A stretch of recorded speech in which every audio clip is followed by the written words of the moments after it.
Good afternoon, everyone. Firstly, thank you so much for joining today for the Biomic Accelerator webinar. We are pleased to have everyone here. Welcome. Now, I would like to invite Professor Pauline for the opening remarks as well as to start the proceedings of the day. Over to you, Professor.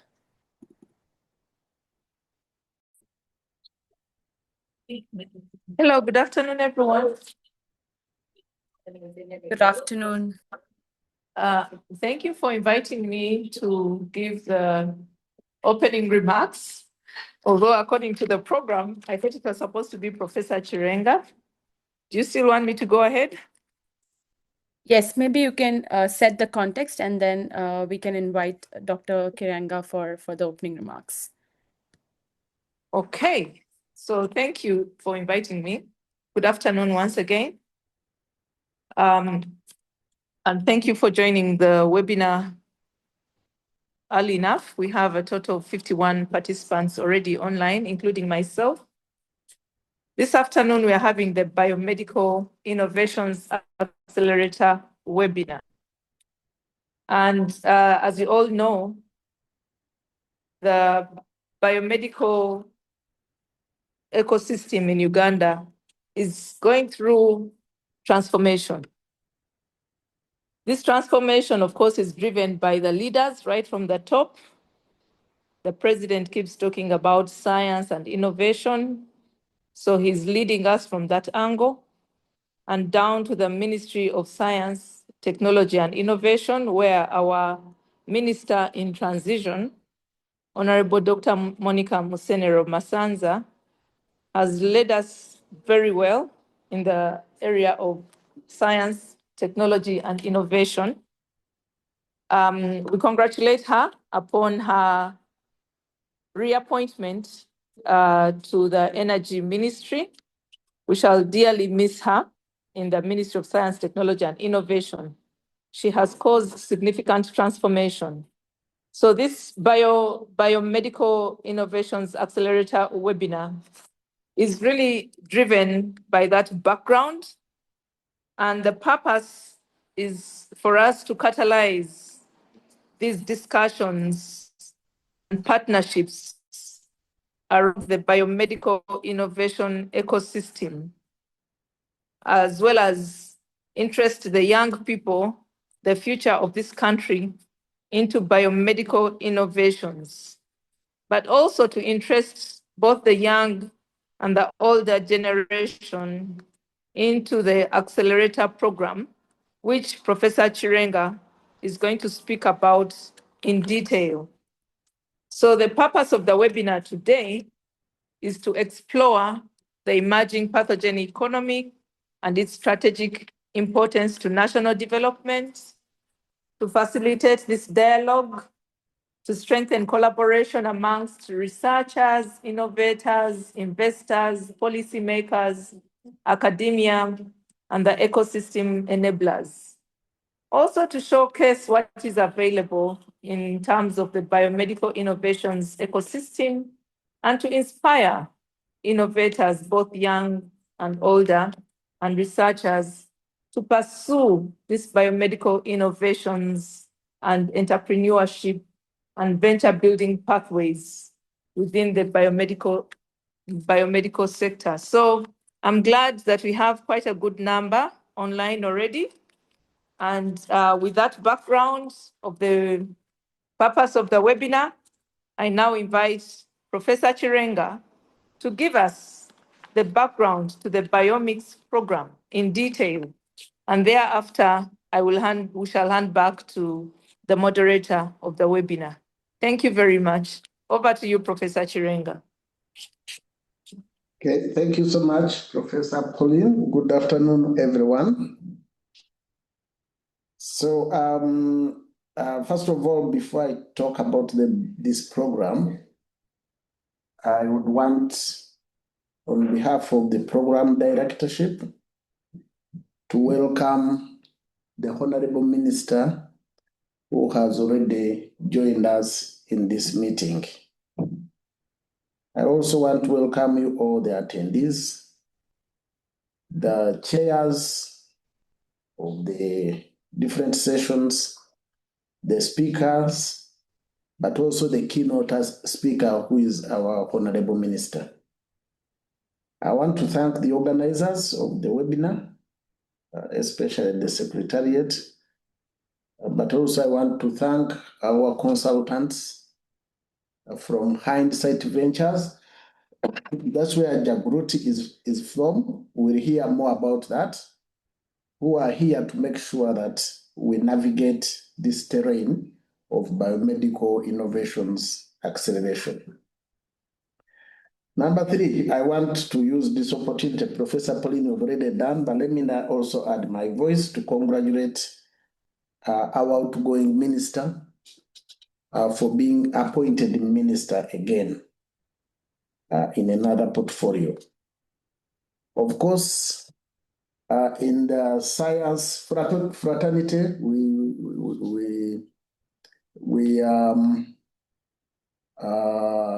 celebrating, but also feeling a bit, what can I say?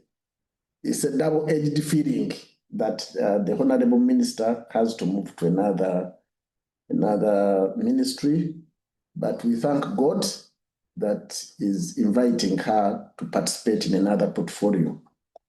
We also want to congratulate the incoming minister. The Honorable Minister Musenero had promised me earlier that she would invite him, but of course I don't know his handle, so I cannot tell you whether he's in the meeting. But whether he's here or not, we congratulate him and we welcome him to the science community of Uganda, and we are available to work with him. Number 5 is the main point. Why are we having the Biomedical Innovations Accelerator? This idea, actually, of this accelerator is Honorable Minister's idea when she really challenged us to find out why biomedical innovations are not going to the market. So we did the literature review, and actually we found that it's not Uganda alone. Life science innovations, most of the times, they fall through the cracks. And we identified a number of bottlenecks which Biomic is going to try to address.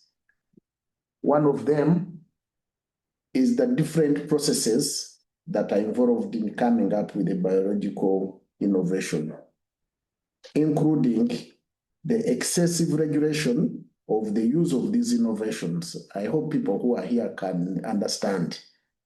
Because we deal with life, the regulation is too much. You will also want to understand that right now in Uganda, we also now we have an ethics body to approve if you are going to do research on animals, even before you reach human beings.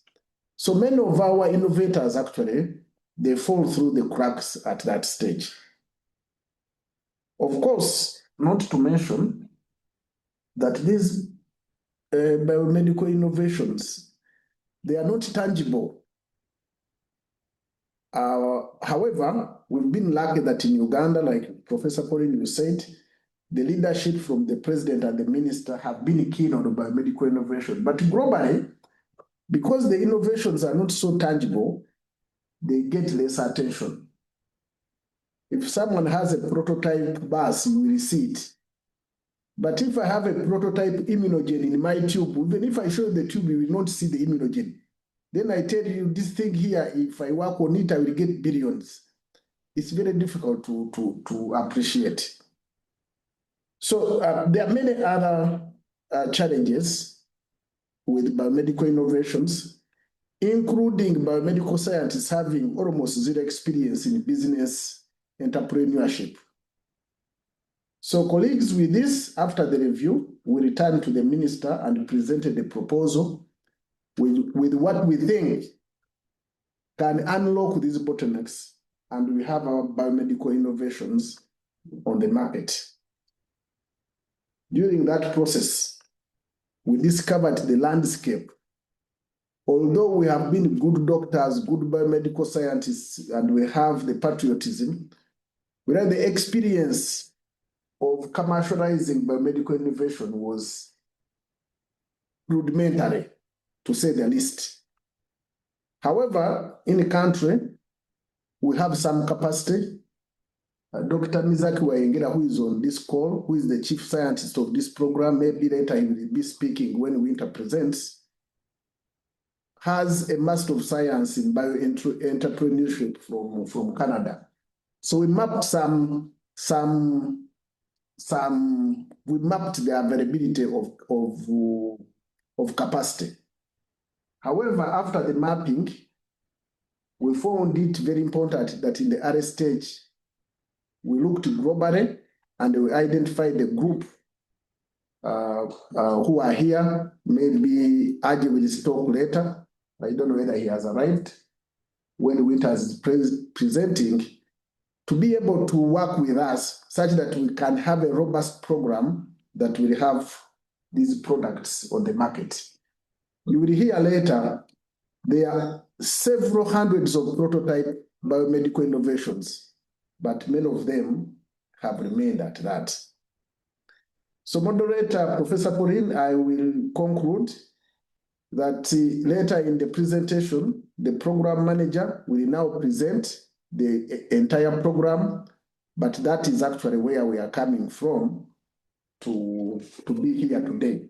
And I want to congratulate people who have worked so hard. This program actually started in November. That's when the Honorable Minister gave me this assignment. So in this short time, to be here, and we launched this program last month by the Vice President, and now to be able that we are starting implementation, I think the team has really worked very fast. Over to you, moderator.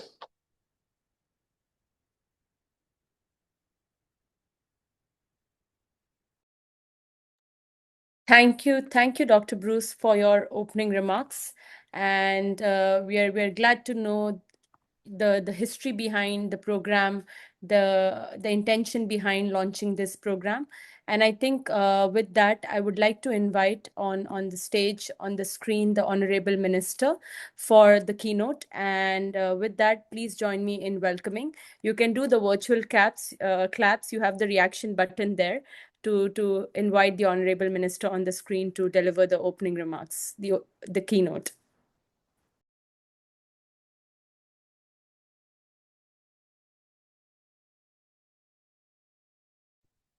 Thank you very much. I hope you can hear me well. Yes, we can see you and hear you. The afro is there. Okay. Thank you very much for inviting me. I would like, hope I have permission to share my screen.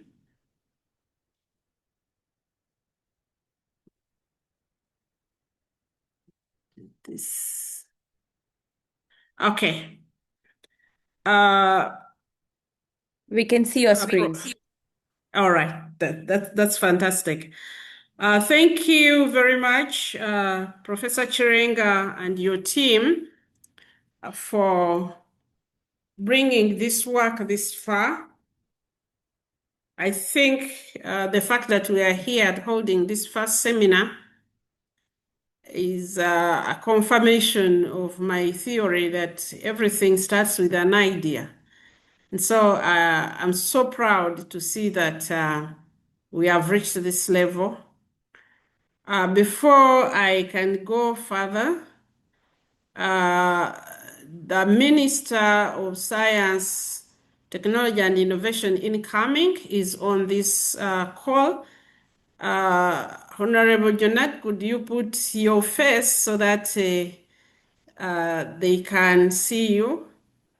I'm not sure at which point that you joined, so that you could have had a bit of the background to this program. I saw the face, then it vanished quickly. So are the others seeing it? Because I have my screen sharing. So yes. so Yes.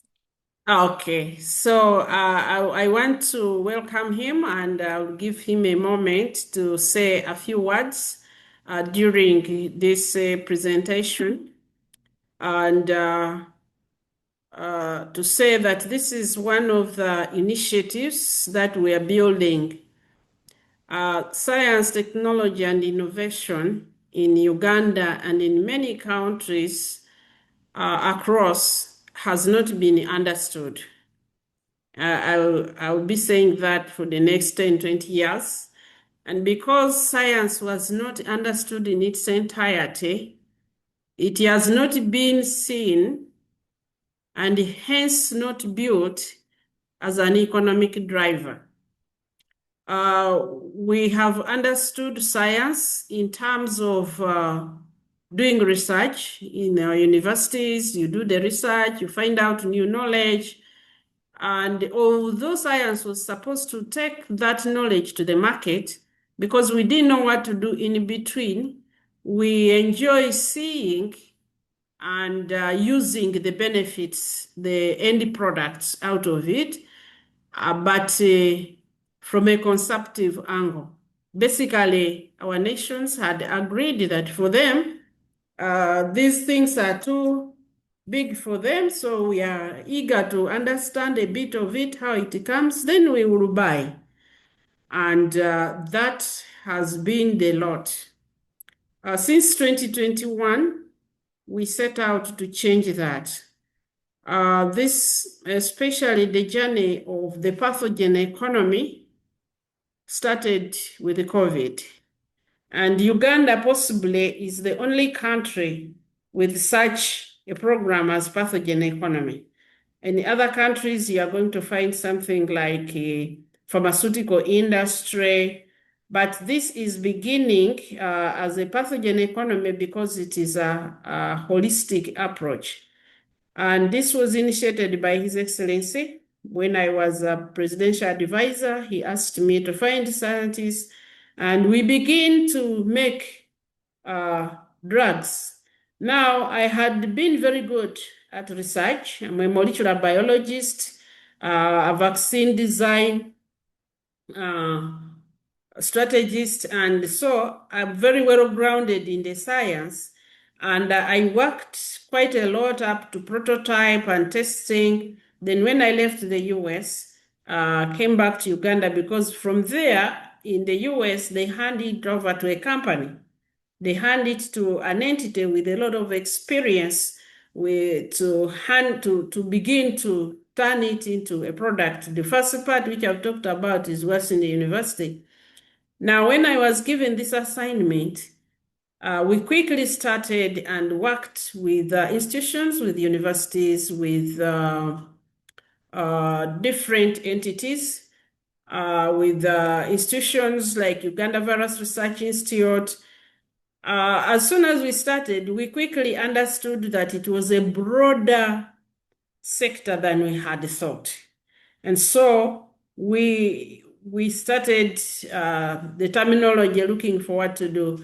And when we shared with Excellence and said we are building a pathogen economy, he was very excited and he has kept talking about the pathogenic economy as we go on.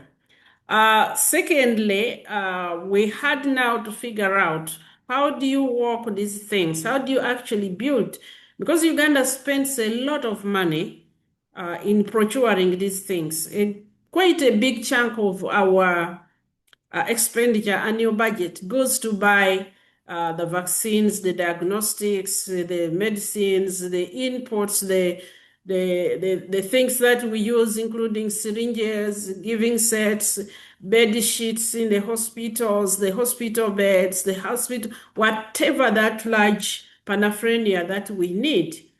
And so the vision for the pathogen economy from the beginning, from its introduction, was how do we build an end-to-end system that enables Uganda to be a source of healthy products. We wanted to have an end-to-end. We may not become experts at everything, but we want to understand. and be able to select those points where we make money. So the pathogen economy, especially for the sake of the Honorable Minister, is a very young entity, and we have been building it step by step. The individuals you've had here are Dr. Chirenga and Professor Pauline. Professor Pauline is the Vice Chancellor of Mbarara University. She had not yet gone there. She was still at Makerere. And then Professor Chirenga was the chief clinician during COVID, since we were starting with COVID at that time. And we chose, for us to understand, to start with a lot of natural therapeutics. Not that that was the best thing or the beginning, or the available thing in the world, but I felt that natural therapeutics were going to give us an experience of building capacity from end to end. Because although we had them, a lot of herbal medicines in Uganda, many people use them, but we have never done the science. But it was going to give us an experience to move from the beginning to the end, from taking an idea, interacting with our natural therapists, or we call them indigenous scientists, up to the point we are able to present this product in a hospital as a prescribable product, and we are able to sell it and make money. Now, I want to bring in, so I've explained what the pathogen economy is. I want to bring in the component of economy. All economies have 3 points. We have divided them into 3 categories. The first economy, or the first place where money is brought in or expended, is in the production of raw materials. And the production of raw materials for any sector. So in health, there are so many things that go into creating, for example, a drug. Now, the second component of every economy, according to our analysis, which helped us to build what we now use, the second component is value addition, that you are able to transform that raw material into a product which is usable. And then the third component of that economy is consumption. Because consumption, there is economy, there is buying and selling, there is exchange. And depending on how you have built that particular sector of the economy, you will either have a positive income in the country at national level, or a negative one, in that you are spending more money than you are bringing in from that particular item. And upon our analysis, the pathogen economy, in the first... Minister, I'm sorry to interrupt. Your slides aren't moving. Sorry about that. Ajay here. No, Your I'm going slides to aren't move them. Okay, all right, thank you. Yeah, it is okay. It is okay. Okay, thank you. I didn't include all this in there. So in our first segment of the pathogen economy, which is production of raw materials, we realized that we do not have anything in the country. And when people are trained, they do not train them about where medicines come from. Our herbal medicines were told, we were told that they are either unsafe, or they are evil, or something like that, and we did not apply science to them. In the second component, which was value addition, we also did not have any component. And so our health sector is mostly anchored in the third segment of the economy, which is consumption. And also the skills that we build are for consumption. And so turning the pathogens into an economy has been a task that we have been at for 5 years. And at the end, I will be sharing. So this is this is just part of our journey. I'm not going to spend a lot of time here, but in terms of our pathogen economy is what I'm going to refer to. This is the journey of Uganda's economy. And I'm not talking about this as a medical person looking at, I'm talking about it as a national leader anchoring this in the economy. So I'll be mostly referring on number 1, which is towards your left. This is where we were before being colonized. We had a lot of our herbal medicines, our natural therapeutics. We had a lot of it, but it was not commercialized. It was not value added. There wasn't a big group of people trained in it.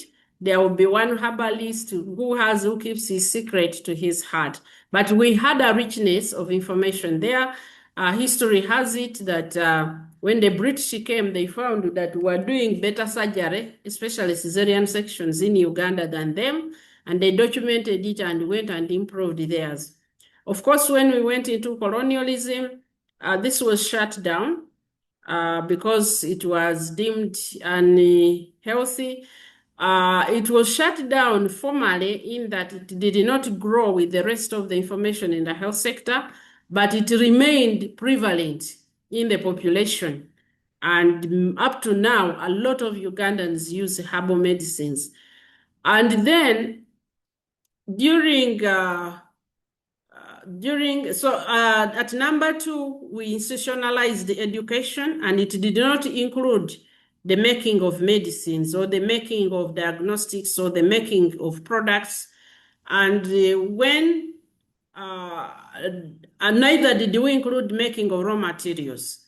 Then after independence, we just continued with that. We expanded education of the use of medical products, so health products, both for animals, humans, and what we expanded. You go to veterinary medicine, they just teach you how to treat, how to use that medicine to treat, not how to make it. In fact, making is very, very discouraged and made very difficult, as Professor Chirenga says. There is too much regulation, which makes it difficult for you to make. And then, of course, we went in number 4, we went into that period where we destroyed everything and nobody was thinking about that. We're just thinking, where do I access healthcare? Since the current president came in, the NRM government, there has been a recovery which has been occurring. Now, the reason I'm presenting this is because of a concept that we have called loop and leap. And that is why in health, and I'm using a lot of herbal.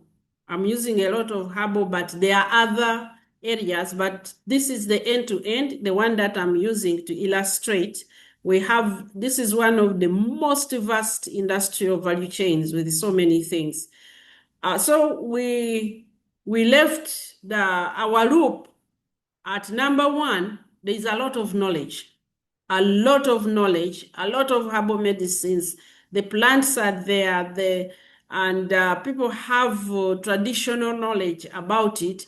But throughout 2, 3, 4, 5, 6, up to now, we have not built capacity to go into it. So that leaves there a lot of knowledge which can build a powerful economy where we are not only consumers, but we are also able to add value and also able to produce raw materials.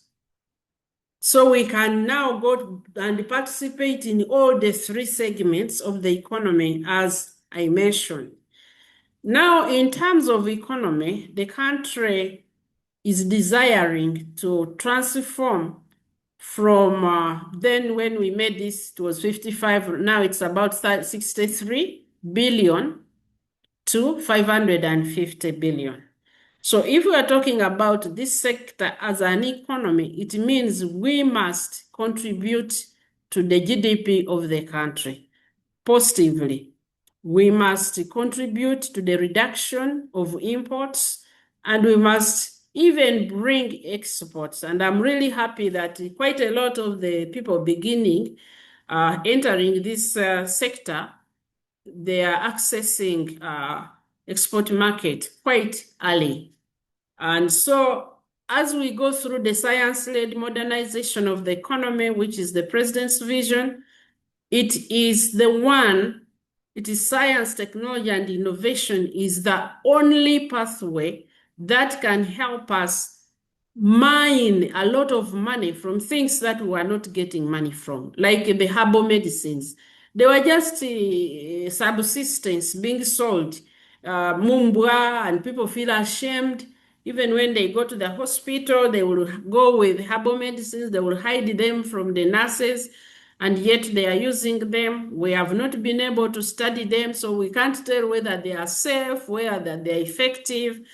And so we want to expand and extract the value which exists between the herb in the field and medicine which is being prescribed in the hospital. So the pathogen economy has been planned to contribute a certain amount of money to this 500 by 2040. And I'm not going to the details. Brenda is there. She can give us the specific target. And why now? And why are we doing what we are doing? I put this as an expansion of the last phase, which starts after the NRM government comes in, because at the beginning we were focusing on recovery of the 3 Cs and the 3 Ts, the basic economy. We got whatever little medicine we got, and we have kept using that.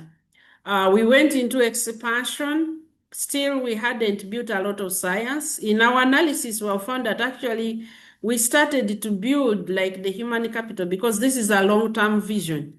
Like in 1996, we started mass education, and that started to build the baseline. But even earlier, I was part of the beneficiaries. We had to start from building human capital. So government came up with a program, and I was sent to the US to study, to build the teachers who teach the teachers. So building of science has come from very far, but it had not yet reached. Through the diversification phase, still we were thinking, okay, we still have a lot of raw materials. We have vast land which is producing, we have rain, and that grows the economy. But now we are not really about economic growth. We are about knowledge economy and transformation of our sectors, transformation of the economy from the subsistence economy, from the peasantry, where herbalists, Uganda nedagala lyayo, they gather those medicines, they go to markets and sell. The clinicians can't prescribe. And so, although it has a lot of value, it is seated in there. And so we entered the knowledge economy, and since 2021, we have been building knowledge and building the different steps of the knowledge of this particular value chain. And when you want to look at transformation, and STI is the key pillar that can drive, that can inform other sectors, that can guide, because we generate the knowledge. We are moving from just saying, oh, the health sector has grown like this as a quantitative. We have so many hospitals. We want structural and qualitative change. If you're producing your medicines here, you are going to have cheaper medicines. You are going to have more accessible medicine. You don't have logistics to import. You don't have to put in the importation. So people will access these things cheaper. The focus is in us getting better and higher value output. And that's why we are undertaking all the things that we are undertaking. And in terms of the economy, we are focusing on having emergency of new sectors, having emergency of new segments, like in the pathogen economy. It's not just pharmaceutical manufacturing. We are actually making money from this sector already. In this short time, I cannot tell you, but we are making money even before we reach the end, because that's what science does. Then we are able to generate jobs along the way. And this is the vision that will really change, restructure things, come up with new sectors so that we can create jobs. We can create jobs. We need to build a deep technological change so that people understand, and we're just not superficial in the videos, but we need to have that deep technological change. And then while the current economy plateaus, the new economy that we are pushing the pathogen economy to is self-reinforcing. You see, every time there is a new version of something, but you can reach a plateau and you are exporting coffee, the coffee prices plateau. Even if when you produce more, actually the prices drop, so you get less. But when you have value added, the technology is continuously changing. And if you are moving with that pace, then you are able to bring out new technologies. So this is a summary of the illustration of what we are trying to build. And I specifically put up this slide in this presentation keynote because there is nowhere else we illustrate the impact of STI on the economy than this slide in everything that I have talked. So we want to build the science, we want to build the innovativeness, we want to build the capacity to manufacture, but we also want to build the entrepreneurship. Now, somebody, I think it was earlier, the 2000 or something, there was a headline that Ugandans had been found to be the most entrepreneurial people in the world. Then if a year later, there was another headline that over 90% of the businesses that they start don't live to see their first birthday. Building STI-based entrepreneurship requires a lot of capacity building. It's a longish journey that we have to build.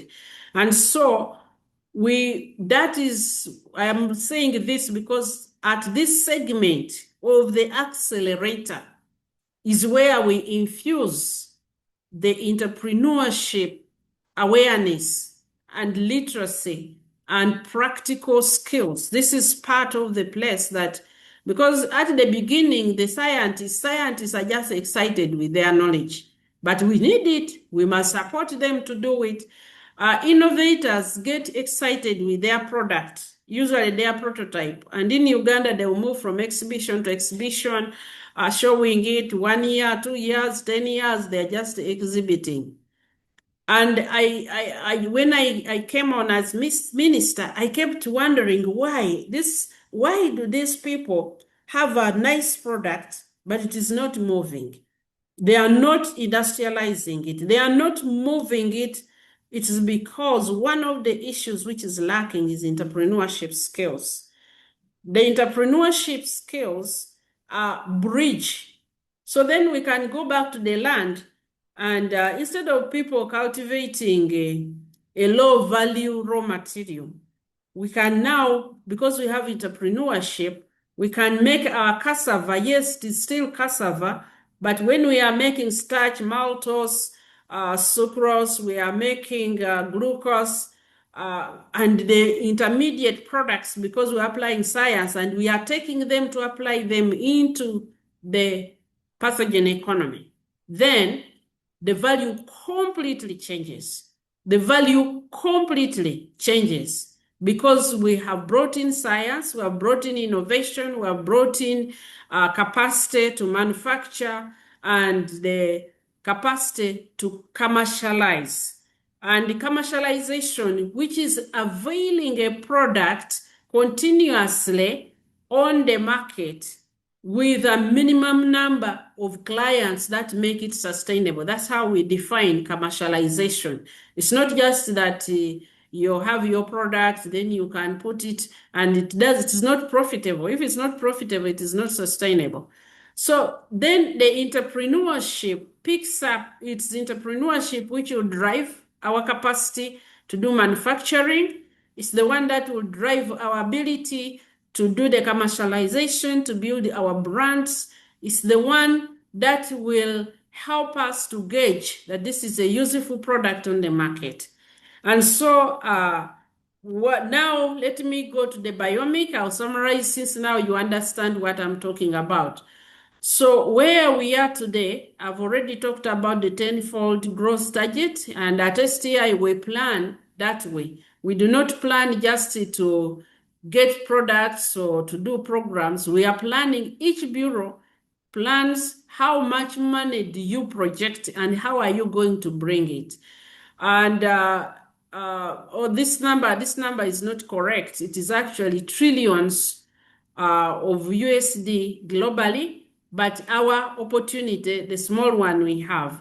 So I want us to focus in the rightmost panel there. Our Biomedical Innovations Accelerator is the beginning point where science begins to have a handshake with the economy.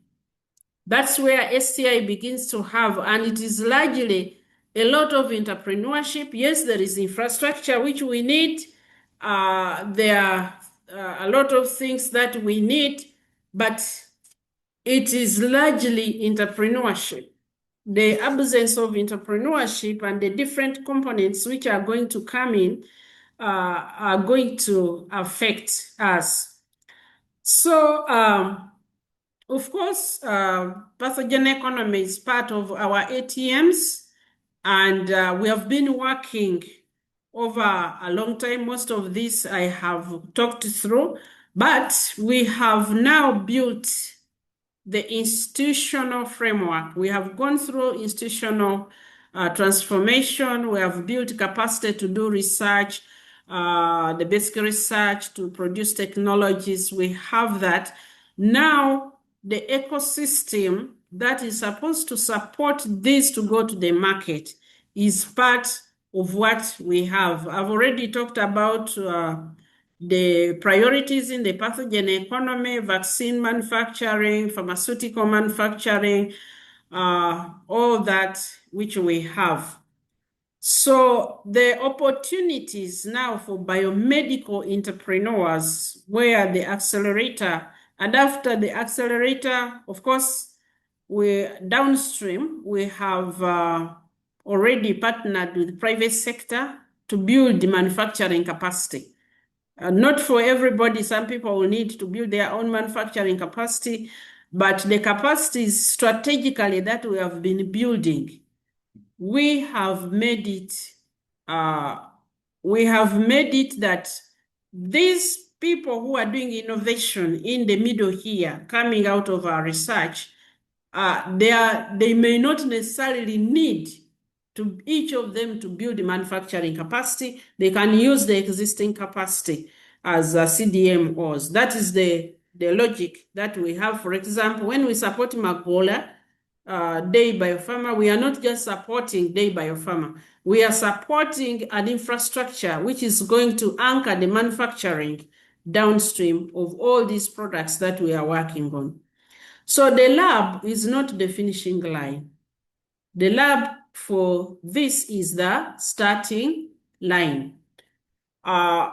So we have seen the opportunities with the diagnostic startups. There are quite many that we have. They have come out of the lab. They have some of them have stagnated in the middle. some that I thought were going to really run to the market. They finished all the tests, but they cannot finish the final step to be approved and go to the market. Vaccines that we have worked on since 2020, some of them are stuck. We have a lot of diagnostics, health products that depend on artificial intelligence, diagnostics, and some of them are really extremely good. We have even taken some of the products, the herbal medicines, through clinical trials, but we are stuck on how do we take them to the next step. And in our diagnostics, as Professor Chirenga said, we now need to make sure that we handle that entrepreneurial activation. There will be product development, there will be a number of things, and we are building a network of the ecosystem, the investors and developers. We are building now this accelerator, and then there are many other accelerators, but we may not have the one specifically for the biomedicals, but we can learn a lot from them, the universities, research institutions. And so we have built this, what we have called Biomic, as a place. We will have the whole incubation network later, but we can do some incubation here and elsewhere. But we did not have an accelerator, and so it is our next leg in the journey. We are building this road and we are testing it all the time. And so I would like to come to the end. I'm going to skip some of these and come to this slide, which is the slide which summarizes what we are trying to do and the vision that we have. One, we must build the relevant science. Our scientists are in the universities, they are in research institutions. Some of them are actually in the communities. When they come to us, we understand their needs and either link them to a scientist at the level which they need. Translate the huge amount of knowledge, even like the people attending this meeting now, they are very knowledgeable, but we need to use that knowledge to develop technologies if we are going to build the pathogen economy.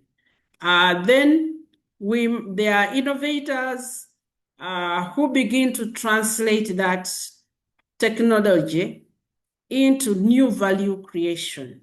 And that is where things begin to expand. For you to create a product, for example, if you have a product that treats sickle cell, let me use that. You are going to need a lot of additional products to make a product that a patient will use for treating sickle cell. And so we bring in a lot. And for the information of many of you, but especially Honorable Jonad, you'll find that there are so many projects, and some people complain that you have too many projects. But for example, in this sector where we are beginning, you will have to have many projects to produce one product. If you kill one of those projects, you will kill the product. You'll have all the others, but they'll have to sit there and wait. So each project that we have has come because it has been deemed necessary. And so in that innovation there, then the manufacturing capacity, you'll find a number of projects that we are supporting, government is supporting, because we judge who is able to manufacture what, and we are building their capacity now so that the products we are working on don't reach the market, and then we have to stop. Then the commercialization. Now, those three, four, five are currently the biggest barrier. And we can tease out, or we have teased out the needs, the specific needs, like the need for acceleration.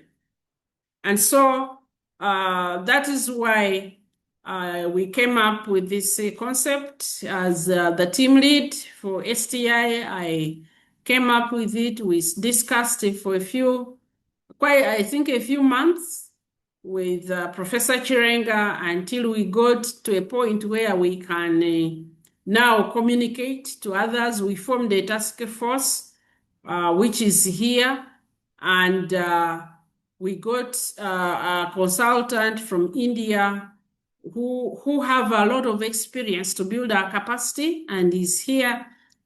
And the goal is for us to commercialize. Now, some people think that just getting a bottle of some product, like we see notified herbal products in pharmacies, what they are doing is selling prototypes. They do not make profit. They cannot build an industry which will employ a large number of people, because our indicators are the economy, how much money has it brought in the economy, how much import substitution we have made, how much export have we made. You cannot build by building subsistence industries which do not make a brand, and then we touch the economy, we see the reports, we are reporting how many jobs have been created, how much money has been brought in, and this is a very, very young field. So the accelerator is this Biomic Accelerator. It's going to mostly focus on biomedical products. All of them, they are medicines, they are vaccines, which we have had prototypes since, but we hadn't reached here because we're also building the in-betweens. We were building the capacity to manufacture. It's a long journey, but once you reach the end, then you begin to benefit on sustainable gains. I want, before I close, to ask the incoming minister to have a few words so that you hear his voice. We have talked a lot, and I know innovators, you are anxious. I think you are going to be in good hands. We are going to work together to transition from me to him. We have had a lot of talking. Honorable, if you could say a few words.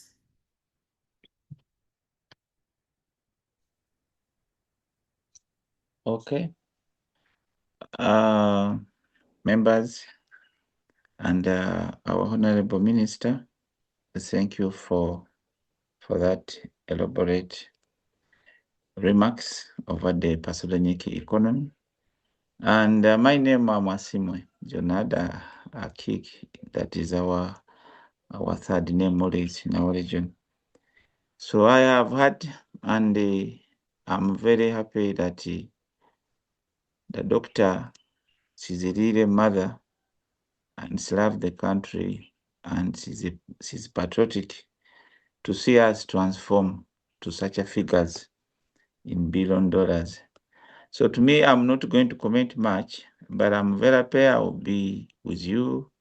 I will know you, you will know me, and we shall work together. You know, in innovation, what you should ever avoid is to be egocentric in thinking, but allow people to bring their matrix thinking and later formulate something which is going to be important in the near generation.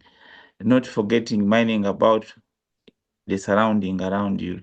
So I'm so happy that I'll be doing a lot. Right now, I'm doing a lot of literature and desk study for some few things which I have been directed to do, so that by the time the doctor takes me through, I'm also prepared to join this, having been in many other industries. Though I have been also in technology, have been in research, that's my passion. I'm doing a lot of things ranging from space up to down. So I'm very happy that the field the doctor is bringing also me in. I think we shall talk the same language to ensure that we build a sustainable economy, not a borrowed economy. Otherwise, allow me to stop here and leave our doctor to continue and maybe invite another person. Thank you so much. I remain as Jonada Simwe, and I'm looking forward to meet you physically or via Google to discuss more and see Africa and general world, we move to a designated economy. Thank you. Thank you very much, Honorable. And members, I would like to stop here so that we can continue. The highlights of my presentation is that we are building an economy. We are not building just an industry. We are building an economy, and it has many steps. We have worked well from number one. Now I can name any vaccine that we need, and within a very short time, people will give me concepts on how to get it. We have built good capacity to transform that knowledge into products, into prototypes. We have partially capacity for innovation. What we are lacking is understanding how do you actually optimize that product such that it will be marketable. What things do you need to consider? We have put up some good manufacturing capacity. That should no longer be a big barrier, both from small scale to commercial. That's the capacity we have to manufacture the priority things. Government is supporting this with the private sector. Then in terms of now bringing our products and putting them on the market is part of also the Biomic program. So all the way to, we will be coming to show how do we look at what you're doing at economy level, what are the major factors that we use, such that people are literate in right from number 3 to number 6 of this panel. Thank you very much. I'm going to stay on and listen, so if there are questions later, I'll be able to respond. Thank you very much, and God bless you. I wish you a very successful webinar, and I know that we'll be having many of them. Thank you. Thank you. Thank you, Honorable Minister Monica and Asimwe. We'll now move on to the presentation by Dr. Winters. I'll let Dr. Winters share his screen and talk us through the Biomic Accelerator Program, but also a round of virtual claps for the ministers here. And thank you so much for the wonderful presentation. We look forward to more interaction in the chat section. And also, if there are any questions, please feel free to add here and we'll pick them later. Thank you. Thank you so much. Okay. Thank you, Jagruti. Michael, kindly share my slides. And as you do that, allow me briefly show my face. I think this is an opportunity for me to show my face to the incoming minister, but also in the same vein, thank Honorable Musenero for the stewardship. I will definitely miss her, but also to welcome the Honorable Minister, Asimwe Jonad. So I showed my screen for that purpose, but also to confirm to you that it's me presenting and not AI. Michael, I will quickly run through. The Honorable Minister has actually made my work easy, but also the remarks from Professor Chirenga, that preamble also puts everything into perspective. Kindly put in slideshow. So I'll just tell you more about what this Biomedical Innovations Accelerator Program is, or what we've called Biomic. Michael, put in slideshow, please. Slideshow. As you do that, I just wanted to bring out a couple of definitions. One of them is innovation. And here, the English term innovation is actually a better way of doing things. But here we are looking at the biomedical innovations, which is largely around translating research findings into practical solutions. And this could span many aspects. The pharmaceuticals, it could be better ways of diagnosing illnesses. In the agriculture, it could also be bringing on board genetically improved varieties of crops. But with all this, we think that biomedical innovations should be able to spur economic growth and societal benefit. And the keynote address from the minister, I think, spoke to that, the $500 billion growth. Next slide. So what's the problem? We note that the government of Uganda has actually invested heavily in this space of biomedical innovations. We've, of course, had the STI Secretariat over the last couple of years leading on this. However, what we've noted and what has also been spoken is that many of these very wonderful innovations do not get to the market, and ultimately they do not contribute to the economy. And because of that, we tend to turn to the West every time we need solutions. Again, it could be vaccines, medicines, it could be diagnostics. And this is actually not good. I just need to highlight one key statistic that, and I think this might have changed probably, but what I remember is that until just a couple of years ago, we're spending up to 1.6 trillion shillings on importation of medicines. At least that's data quoted by the NDA. Now, I want us to be challenged. Imagine if this money was kept within our economy, what it would definitely be able to do. So we think that because of this and the increased vulnerability to pathogens that we see, we're not helping. Sorry. We are not helping our populations, but also the economy. Let's move to the next slide. So because of that, the Biomic Accelerator Program was birthed to address the challenges that I did mention. And this was again driven by the STI under the stewardship of the Honorable Minister, Monica Musenero. But also another person worth mentioning here is actually Brenda, who I think is on, Brenda Nakazwe, who many people have since nicknamed Mama Pathogen. So with their support, we're able to develop this program to foster commercial readiness and market entry and support the regulatory and clinical navigations and ultimately integrate the biomedical ecosystem in Uganda. The program for now is coordinated at the Lang Institute, Makerere University, in partnership with the STI OP. Next slide. So the vision for the Biomic is a Uganda where life sciences innovations accelerates the translation of life science research into impactful solutions. And that's the mission. But the key strategic pillars are, again, already mentioned, things to do with commercial readiness and getting these products onto the market. Then navigating the regulatory aspects that Professor Chirenga did mention, the too much red tape that tends to be quite frustrating for the innovators. And then the ecosystem integration.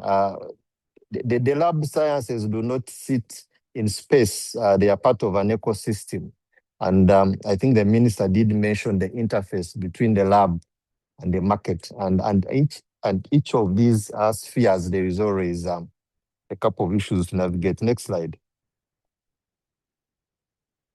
So the strategic focus, so the thematic priority areas for the Biomic include advanced diagnostics, AI-powered diagnostics, the biomarkers, the point of care testing, which we think would actually increase access to diagnostics. Then we talk of personalized and precision medicine, things like telehealth, the clinical decision support systems that rely on the data that we collect to be able to inform clinical management of these patients and how we link the many data systems to be able to help the participant or the patient. And then advanced therapeutics and the R&D tools.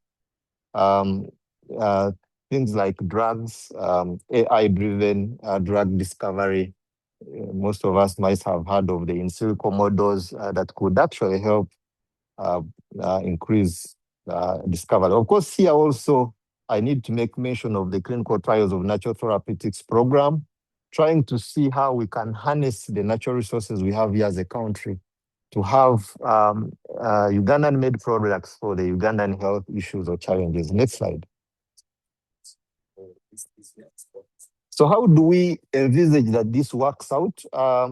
One is we think that to support this acceleration of products onto the market, we need to increase access to laboratories. These could be dry or wet labs. And we've mapped out many institutions. Most of these are academic, but also they are research institutions which have these labs. In the last couple of years, the STI has actually strengthened this capacity. So we think that some of the innovators that we think have products that could get to the market could make use of some of these labs. Then we have access to data and computational infrastructure, things to do with bioinformatics. I did talk about the drug discovery aspects, the in silico models, and again, there are institutions that we could leverage to be able to tap into the expertise. The biobanking and sample management, samples are precious and they could definitely help. The H3 Africa at the Makerere University College of Health Sciences, but also the CPHL as a biorepository. So they have access, and you might actually find that some of the innovators we'll be dealing with are only looking for access to some of these samples to be able to support the R&D ecosystem. Then co-working spaces for the innovators. For now, we've leveraged the space within the Makerere University College of Health Sciences. So the College of Health Sciences sits in a very unique position because it shares space with the National Referral Hospital of Mulago. So if the innovators, for example, or the product developers wanted access to participants, then there is that as well, that linkage that could be helped to support them. Then the Technology Transfer Office, most of us will know that in actually many universities, these offices are very, very supportive. And we think that in the many universities we have here, we could start that as well and support them to be able to support the innovators and ultimately take these products to the market. Next slide. We think we should be able to support and create an enabling infrastructure for the innovators. For now, we'll set up a secretariat, and I think there is a slide that probably, Michael, you didn't show, where we brought the experts, and Professor Chirenga did allude to some of these experts, the program directors, the scientific officers, the chief scientists, to try and give this program a home in a way that if someone was seated somewhere in Gulu and wanted the support, they have somewhere to start from. Then we also think we should be able to create or increase access to financial resources of these startups and innovators. Most of them will tell you they do not know where to find support. And because of that, their products do not ultimately get to the market. So we think through this Biomic, we'll have increased access to potential sources of funding, seed grants. There will be innovation vouchers available to the startups. We'll create avenues where these startups could interact with potential investors. And then, of course, we also know that individuals, or some guys who actually have money, but they don't know where to put it. So we'll create those linkages with philanthropic organizations and individuals to be able to support these innovators with the ultimate aim that their products finally get to the market and are able to benefit our populations. Next slide. The program specifics. So this is actually part of the accelerator program now. A couple of things we'll be doing, technical support for IP registration. Now, one thing I need to let you know is most of us belong to the biosciences world, or the biomedical sciences. But if asked, for example, to take this product to the market, that's where most of us fail. And I did mention of the ecosystem. So there are guys who actually we think have the expertise and experience to support that process of getting these products registered and ultimately getting them onto the market. So we'll make sure that does happen through offering technical support and also mentorship. There are guys who've done this before. We need to listen to them, interact with our innovators, and find out how they have been able to do it. We have some of them here, and of course others outside the country.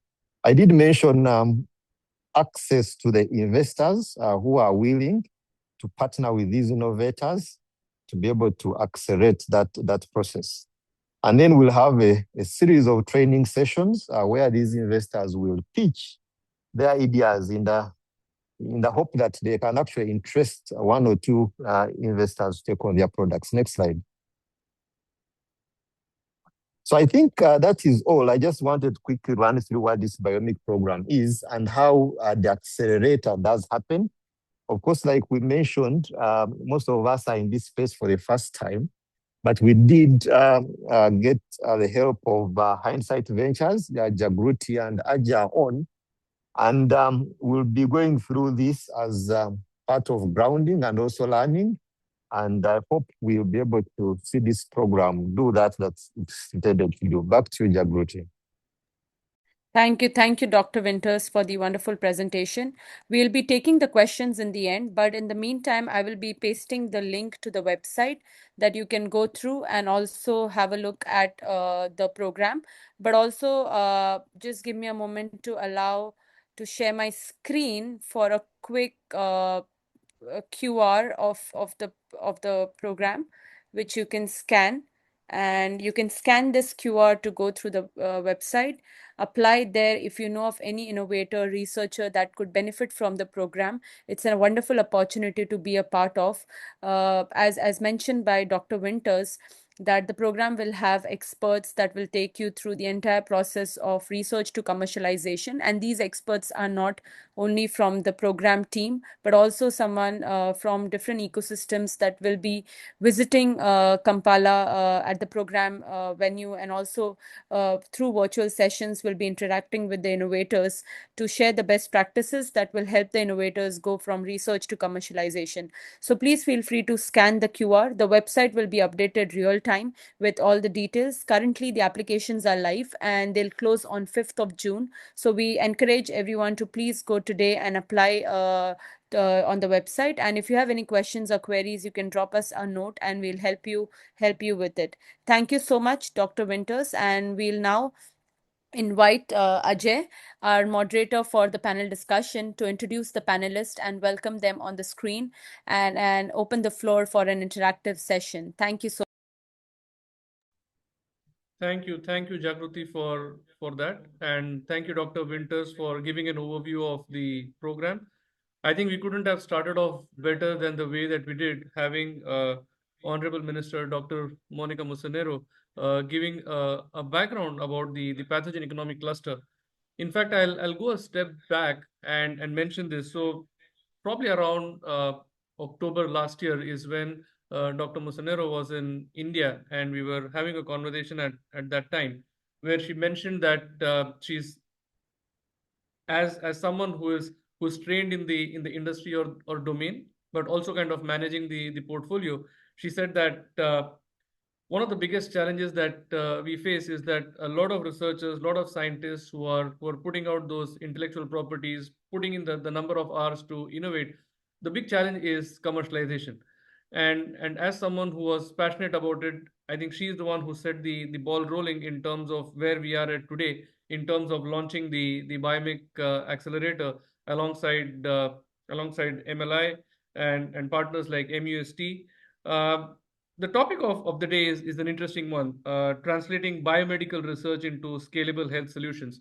And like Dr. Winters spoke elaborately about the program structure, I think one of the biggest challenges that we're trying to solve here, unlike any of the other industries, whether you talk of fintech, you talk of consumer services, you talk of agribusiness, healthcare is serious business. And particularly when you talk of vaccines and in the broader pathogen economy, I think while there might be a lot of innovation happening, the route to commercialization is a difficult one. The simple reason being that to commercialize anything which is scientific and particularly to do with human health, there are so many other factors that come in before the product, which is a vaccine or any kind of service or any kind of drug, can hit the market. Whether it is from a regulatory standpoint, but also in terms of raising capital for commercialization of anything which has got to do with life sciences is a long route. And scientists and researchers and innovators are not necessarily business people. And that is why I think having something like the Biomic Accelerator will do a world of good to a lot of these innovators, researchers, and scientists, and also entrepreneurs who are applying into the program, because it will give them the kind of finishing that is required from a business standpoint by opening up avenues for them, which includes access to people who have been there, done that before as innovators who have commercialized. So talking to such entrepreneurs, talking to experts from the industry, talking to investors who understand this domain. And today's conversation in this panel discussion is precisely going to touch around that. And we have with us Professor Pauline Biakika, who is the Vice Chancellor of Mbarara University of Science and Technology. I'm going to also be joined in by Professor John David Kabasa, who is the Principal at Mac CoVab. And lastly, Dr. Ken Simiyu, who is the Director of Translational Research and Innovation at Wilgrow Africa. Before we jump into the panel, which is going to talk about translating biomedical research into scalable health solutions, I would invite upon my panelists to give a word or a round of introduction talking about the work that they do.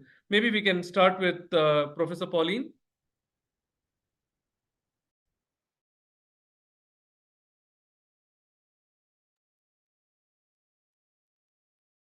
Thank you very much, Ajay. I am Professor Pauline Biachika Chibwika. Professor, you're on mute. Oh, am I? Can you hear me? Yes, you can hear me? I can hear you. Yes, please. Oh, good. Thank you, Honorable. I am Professor Pauline Biachika Chibwika.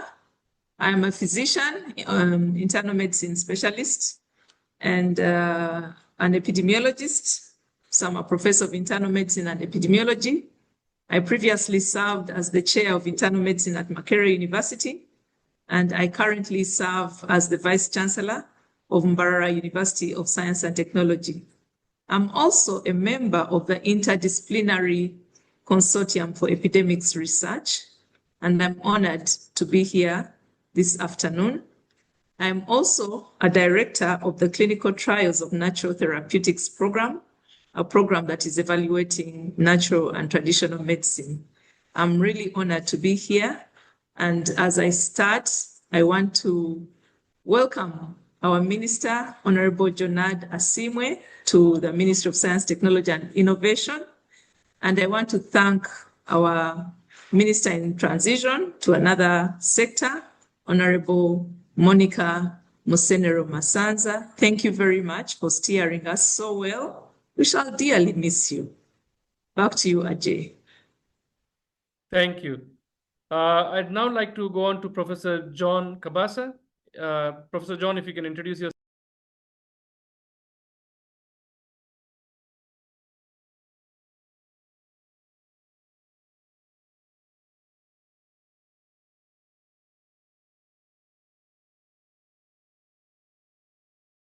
Professor, you're on mute.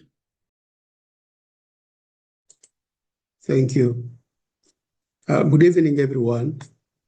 Daudi is my simple version. I'm a professor, I'm a philosopher, and a bioeconomy systems chaperone. I love science, I love transformation. I want to congratulate the two honorables for their immense contribution to the development of the country and for steering us to the next level. Thank you very much, colleagues. I look forward to the engagement. Thank you, Daudi. And lastly, we have Dr. Ken Simiyu. Dr. Ken, if you can introduce yourself. Good evening, everyone. My name is Dr. Ken Simiyu. I'm the Director of Translational Research and Innovation at Wilgrow Africa. Wilgrow Africa is perhaps the largest or one of the largest healthcare-only incubators in sub-Saharan Africa. We are based in Nairobi, but have incubatees and accelerating companies across Africa. To date, we have incubated and supported about 350 startups from the year 2015. We've invested, we both give technical assistance and also invest in grants and seed capital. We've invested up to about $4 million in startups. We do both debt, equity.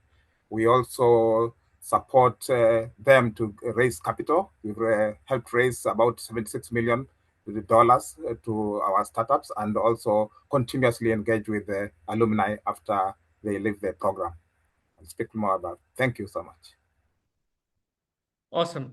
So I'll come to you, Professor Pauline, with my first question. Now, given the background that you bring now with Mbarara and earlier with Makerere University, and in your experience in biomedical research and clinical science, why do you feel many of the promising health and healthcare-related innovations developed in universities fail to move beyond research into products that are hitting the market, and later on they're able to attract capital and scaling to solve mass challenges?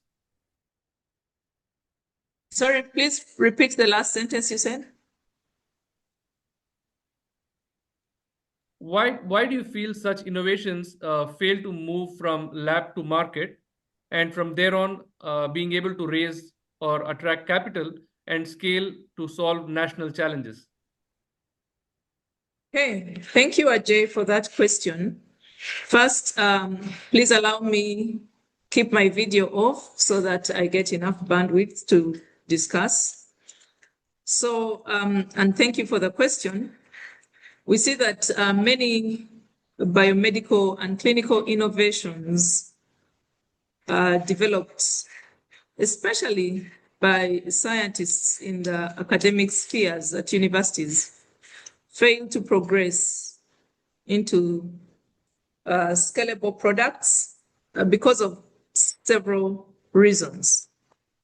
The first major reason is that the pathway from discovery to implementation that Honorable described so well is fundamentally different from the pathway to academic rising through the academic ranks and the academic publications. In many academic institutions, we concentrate more on publications, and our institutions are very, very good or excellent at generating knowledge. But when it comes to translating this knowledge into usable, affordable solutions, we are not very good, because this requires a different ecosystem, like the minister described. It requires a different ecosystem. It requires a different skill set, a different mindset, and it requires some incentives. And some of the reasons we are not having this is really that the misalignment between our academic incentives and product innovation and development. We see that for a long time, we've rewarded people who publish with a common saying, publish or perish. So we concentrate on publications. And once your publication is out there in the New England Journal of Medicine or in PLOS ONE, you're very happy that you have achieved. We also concentrate on grants, grant writing and grant writing. You write one grant from one grant to the other, mostly research grants. And these research grants stop at knowledge generation and publication. And we don't move beyond that. And that's what the minister emphasized, that we should move away from. We also see that our institutions reward conference presentations, globe-trotting from one conference to the other. And many times you see that even this knowledge is not presented at local conferences, but rather globe-trotting. And that incentivizes many scientists. They want to present at CROI, the latest science at CROI. They want to present it at ASTMH. But what does that science translate into? Is it translating into an innovation? So that is a bottleneck. Then, of course, our promotion is based on, how many publications you have written, how many years you taught, how many students you mentored, but mostly the publications. Academic promotion metrics are really based on publications and not innovations and not products. So that alone keeps us in that sphere. The second reason is really a weak understanding of the real world ecosystem and what the health system needs. Many innovations are scientifically impressive, but insufficiently grounded in the real world, ecosystem, the real world needs, the end user realities, like the Honorable Minister spoke about. And this constrains innovations because you concentrate on a product, but is it going to be usable in the real world where we live? Is it targeting the kind of population and the kind of setting? And that's, the two are misaligned. Then I think the other reason is really limited multidisciplinary collaboration. I like what the Honorable Minister Musenero kept telling us. She said, we should stop working in silos. Working as independent disciplines has limited our innovation and has limited our innovation ecosystem. So this limited collaboration. Scalable innovations require multidisciplinary collaboration. Having collaborative teams of scientists, like the engineers, clinicians, working together with the data scientists, working together with business developers, with the regulatory experts, with manufacturers, implementation scientists, and so on and so forth, because each of these brings a unique angle to the ecosystem, and together we succeed better. So those are some of the few reasons. I could go on and on, looking at regulatory complexity that Professor Chirenga mentioned at the start of this webinar. But the biomedical innovations face demanding regulatory pathways, which, if one does not pay attention to, will still impede progress. These include safety validation, which is one aspect that many of our innovators may not pay so much attention to. Safety validation, quality assurance. Many people, you find that their QA systems are really deficient. Then some people even have ethical oversight. You find, for example, we've been running the clinical trials of natural therapeutics, and you find that you ask some innovators about their early phase trials and the documentation, and they don't have these documents. And you cannot progress an innovation to the next stage, especially if you're trying it, for example, on the human side of things, to clinical trials. If you don't have that if you lack documentation in the early phases, then it's unlikely that the regulators on the safety side will let you proceed with that innovation. So that oversight in terms of regulatory oversight, ethical oversight, then the manufacturing standards. Many times our manufacturing standards are below expected standards, and that keeps us back. You may have a product, but if your manufacturing standards are not up to date, the regulator will not let you proceed. Then, of course, the lack of pharmacovigilance and lack of data in the area of pharmacovigilance. The other aspect is the lack of skills in commercialization and the lack of infrastructure. This is not emphasized, even in the training institutions. Commercialization skills are not emphasized. You complete your training, but you know nothing about commercialization. You know nothing about IP strategies, intellectual property, and you come out thinking you're going to innovate, but you really do not have basis for that. Then the infrastructure challenges are quite many.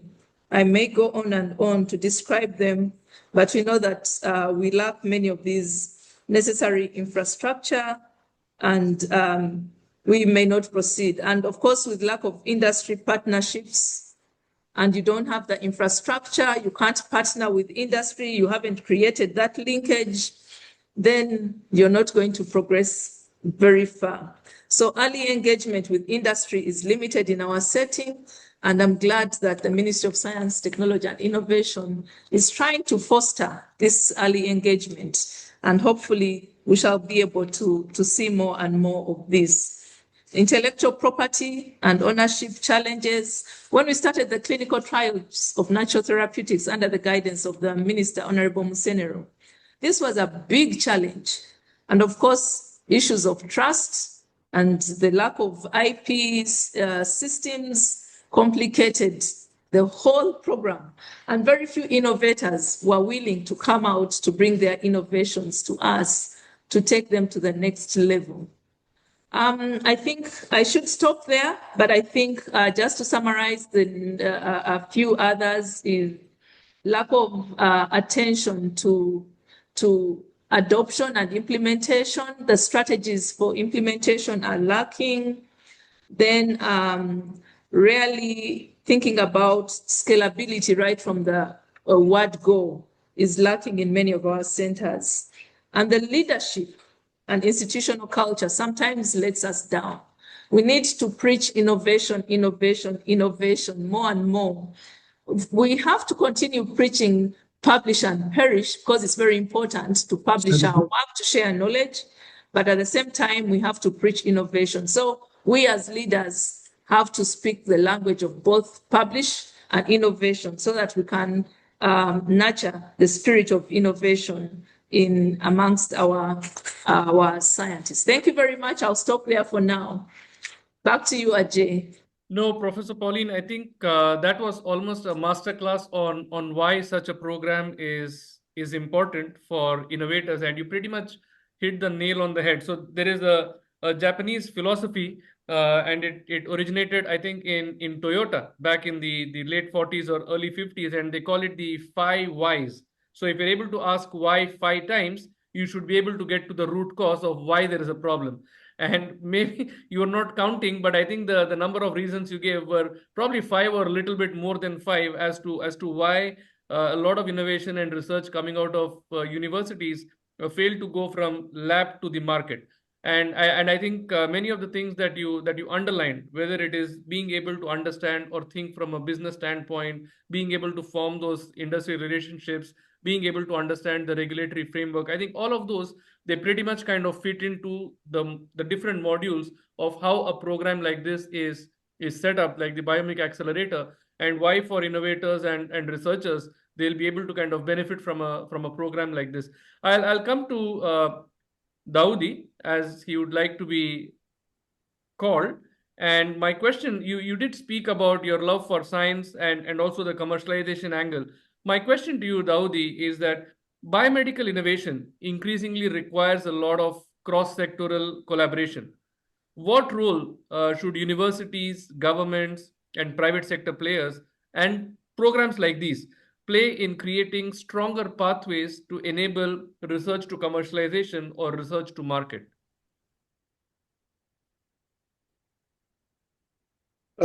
Thank you very much. From my experience,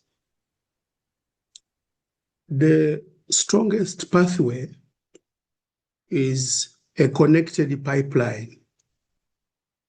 If a pipeline is fragmented, we will not have much. And therefore, universities generate the knowledge. And we are now advocating that they should also not generate the knowledge value chain products. The government will create the enabling system.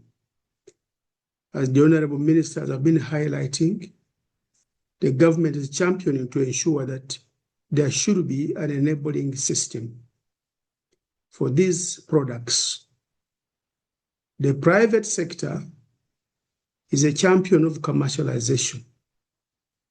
They need to be involved.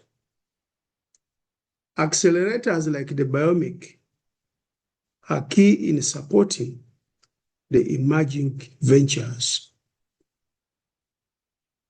Then we need to have people who look at quality. Quality should be looked at early, so that a product that is making effort to connect the market can be taken up by the overall health systems. Therefore, universities should not be only engines of knowledge. They now need to shift to start identifying the problems in the reality, generate the product, and finally hand it over to others that we have in the entire pipeline. It requires that there's a shift in the very philosophical and ideological core of universities. I think there's a dominance of coloniality. People are always talking about what they had during their time of study.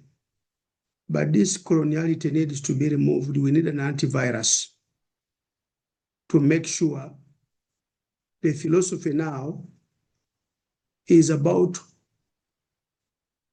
certifying transformation. This is one dimension.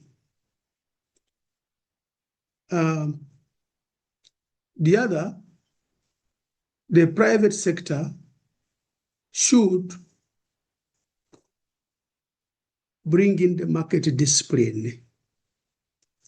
They should help the innovators understand customers, the pricing, the packaging, the distribution, the production. This is the culture of the private sector. A cocktail scientist in the university who thinks will have a culture of the private sector, he will be practicing a deception.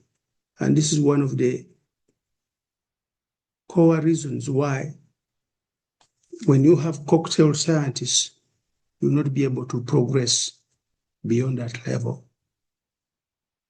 The accelerators like the Biomic are critical because they connect research to the market. They'll help the innovator refine the ideas, build business models, prepare for investment, and understand regulation. So the consortium approach is very, very critical. I hasten to add that health facilities, communities must also be part of the process. A good biomedical product must work in real hospitals, clinics, communities, not only in the laboratories. So bring on board these actors early enough is very, very important. I submit. Dawoodi, thank you so much for mentioning that. And I think just to kind of narrate something from what you spoke about, when we were in contact with STI about launching this program and got to know that Makerere Lung Institute is the lead on this and they would be delivering it, the last thing that we expected was that the program will be launched out of the institute, which is a kind of an ecosystem which also houses the hospital. There is research, and such kind of an ecosystem is one which is the multidisciplinary aspect that Dr. Pauline also spoke about, and Dawoodi, what you touched upon. I think very rarely you find something which is housed as the lab within an ecosystem. Funny thing, when I first looked up pathogen economy, Uganda is the only country which actually has a startup program or even an industrial cluster which is classified as the pathogen economy. So that itself shows how forward thinking the ministry is and the government is. And when you create a platform like this, which is co-located within an ecosystem itself, I think to push forward innovations from lab to market becomes that much faster. And the different actors who are involved, when they all come together, whether it is the university, whether it is the government, whether it is the private sector, whether it is other stakeholders, I think the chances of research getting commercialized becomes significantly kind of higher. And that's where I think a program like this is very timely. And given not just Uganda as a country, if you look at it from a regional and a continental standpoint, I think the ability of a country to commercialize research, and particularly research which is focusing on healthcare or life sciences, it presents a huge potential to actually kind of churn out innovations which can not just be national heroes, but they can actually have a much bigger play going beyond the borders. So that brings me to someone who has been supporting healthcare innovation for a while as an organization, Dr. Ken Simiyu from Wilgo, Africa. So Ken, at what stage do you think biomedical startups and innovations struggle to transition from a research-based innovation to something which is a commercially viable venture? And what, in your experience, have you seen as some of the biggest readiness gap that founders face and they need to address at a much earlier stage? Thanks, Ajay. And I'll just echo what Professor Pauline and Professor Dodi have said. They have actually covered most innovators first when they're trying to commercialize. So I'll not really repeat. But the real idea is that we do not try to convert every scientist into a business person. What we we encourage scientists to identify their own strengths. And then, because a lot of them are toyed between remaining in academia or going into startups or going in the commercial way. And you can do both. You can either, if you think you have the talent to become a business person, you could spin off, but you could also patent your technology and license it out, or just form a startup, but you don't have to be the CEO. So that issue of the partnerships and teams is very important when it comes to innovation.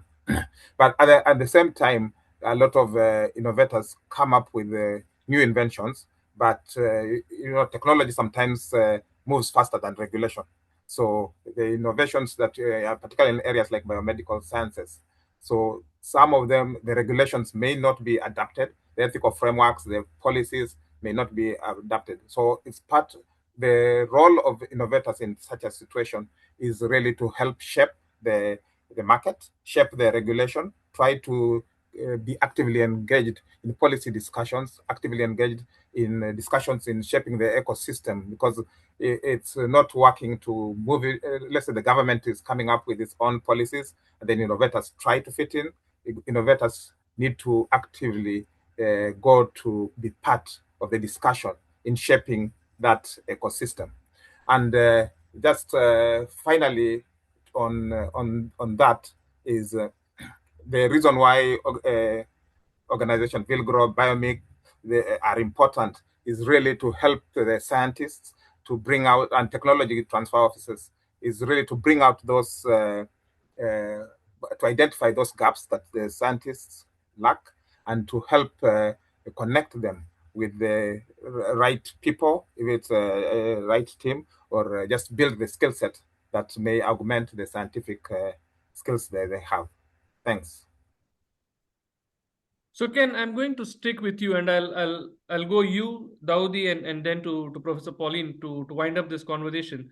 Given Wilgro's history of supporting healthcare innovation in the continent, wearing your investor's hat, what do you look for innovators who are solving for mass challenges, and how do you think such innovators should position themselves to improve their chances for raising capital?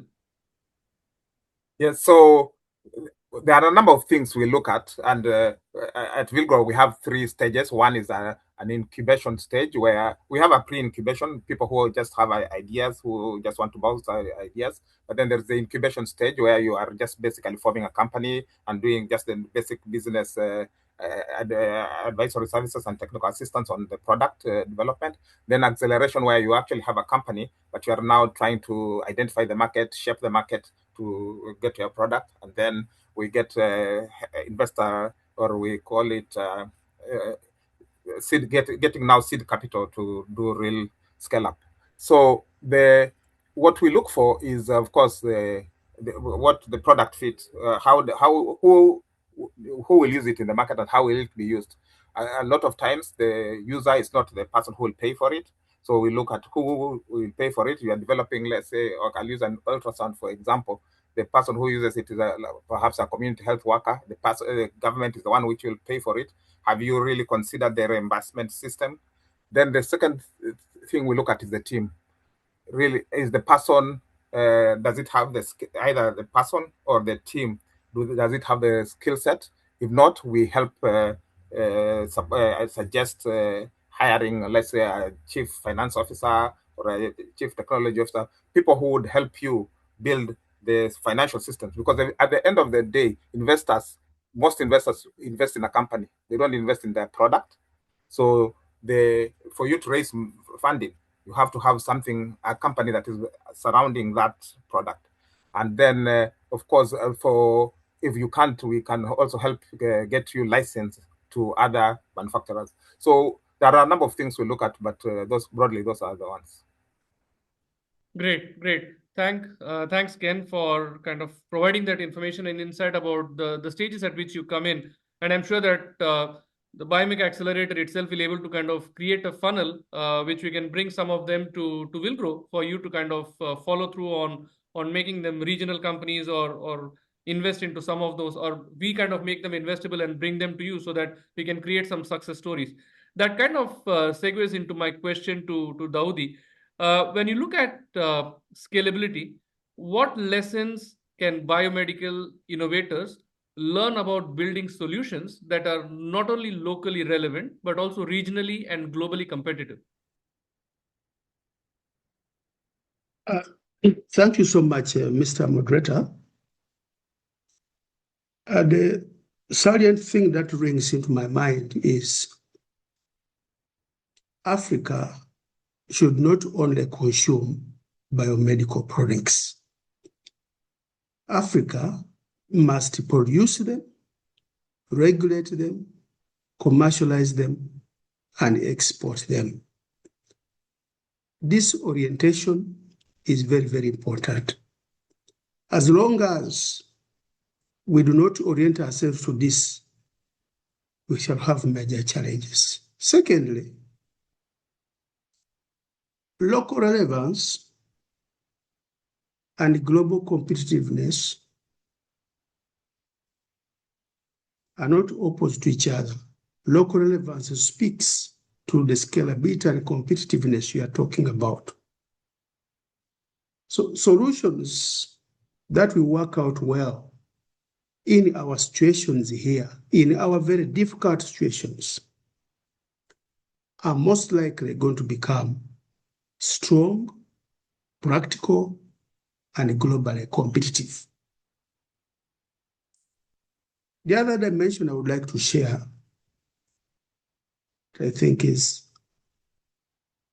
that innovators who are looking at scalability and competitiveness must design for scale from the very beginning. We should ask whether the product can be manufactured, regulated, distributed, and used beyond our hospital, our district, our country, at the very start when we are working out the innovation. The fragmented nature of research we have had, which is not linked to programmatic funding models in the country, makes innovators just do what they can do, but they're not speaking to the long term.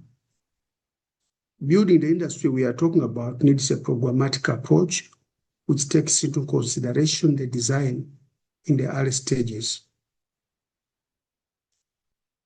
A very important lesson is building in quality. Many things that we have done in Africa in our research efforts across universities, we will remember later to talk about the quality and standards. You did all your experiments in certain labs. They have no link to any standards. And then at some stage, you start talking about preparing the product for export. And then they want to come back to check where did you produce the data from. And all that you used is informality in infrastructure, informality in the procedures.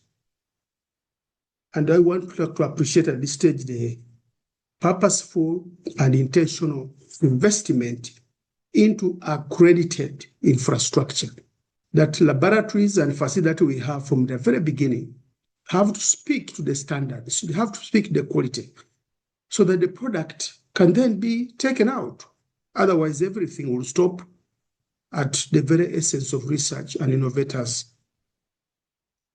I also think that the era now is to build in a business model right from the very beginning, not just products. How do we help our scientists, our innovators in whatever they do to create, to transform it from the idea to the product, but continue across the business model? And all these are areas of gaps that I have experienced in our struggle to look at scalability and competitiveness. Think regionally as well, because when we start as Uganda, I don't see how the Ugandan market will consume the biomedical innovations that will come out here. So from the very beginning, yes, we are starting locally, but we should be talking regional and global so that we are fitting. So the size of the market that we have is very critical from the very beginning. And lastly, not as the least, it has come through in all our conversations, the issue of strong teams. Biomedical solutions need scientists, yes, but they need clinicians, they need engineers, they need business experts, regulatory specialists, manufacturers, and so on. So Africa is lacking an ecosystem that is well integrated. We have a very fragmented ecosystem.